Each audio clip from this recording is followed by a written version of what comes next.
Color-neutral COLL or ZBLL recognition is something that I've seen only a few people do, mostly Felix Zemdegs and Colin Burns, but I found no tutorials on it on YouTube, and it seems to be something that people think is pretty hard, but it doesn't have to be, and I'm going to show you why.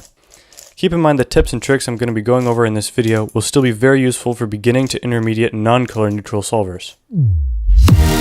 The most important thing that you'll need for this is relative color recognition skills. You're definitely going to need to know the color scheme of your cube. You're going to need to know which colors are opposite each other and which colors are next to each other or adjacent on the cube in its solved state. You just have to know immediately what the relationship between two of the colors will be on the solved cube. For example, these two will be adjacent, these two will be adjacent, these two will be opposite, these two will be opposite, these two will be opposite, these two will be adjacent, these two will be opposite, these two will be on the same side, these two will be adjacent, these two will be opposite, and so on. If you don't already know COLL, make sure you are very comfortable with that skill before you start learning it, as it will aid recognition quite a bit. You already need that skill for non-color neutral COLL. Being color neutral just takes it to a whole new level. When you're solving white and yellow cross, you got your standard four colors, blue, green, red, and orange, that you need to recognize for your corners. But this is obviously not true when you're color neutral. You have to adapt to whichever four happen to be wrapped around your y-axis. The way to do that is not to expect the presence of any specific colors, but to only recognize relationships between them.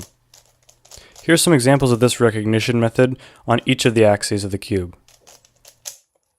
Alright, this is a D6 case, and you see it's an L case with two adjacent colors on the top. And those adjacent colors are contained in this corner, not this one. It could be contained in that one, and that would be a D1 case. But since it's here, you face it towards you and do the algorithm. Alright, this is a C6 case. As you can see, it looks like a normal soon with opposite colors here as the soon's facing you. But instead of the same color here, there are opposite colors here as well, different from the opposite colors here. So I perform it in the same orientation as I would a normal soon and perform the algorithm. This is an E5 case. So you can see it's a U case with two adjacent colors on the top, and those adjacent colors are contained in this corner. So you hold that towards you and do that algorithm. Alright, this is a B2 case, and as you can see, there are two opposite colors next to each other on the top. And the way I'd recognize this is first notice that their counterparts are across like this. They could be here, but they're across, and they could have been swapped, but they're across in lines like this. So the way I'd perform this is by holding the exposed opposite corners on the left and the ones that are facing to the side on the right. Perform this algorithm.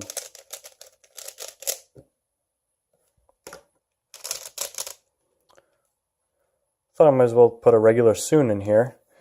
The regular soon in COLL is a C1 case, and it's recognized by the opposite colors here and the same color here in a standard orientation where you'd perform this algorithm. With this recognition method, you can recognize from any angle and starting from any cross, but it's a bit harder to process at first, and it takes some more time. But with a bit of practice, I think this method of recognition in the long run will be more versatile than any recognition method that makes you recognize at one angle and perform the algorithm at a different one. Again, it's all about recognizing the colors relatively and not directly. If you got something out of this or enjoyed the video, like the video, and I'll see you next time.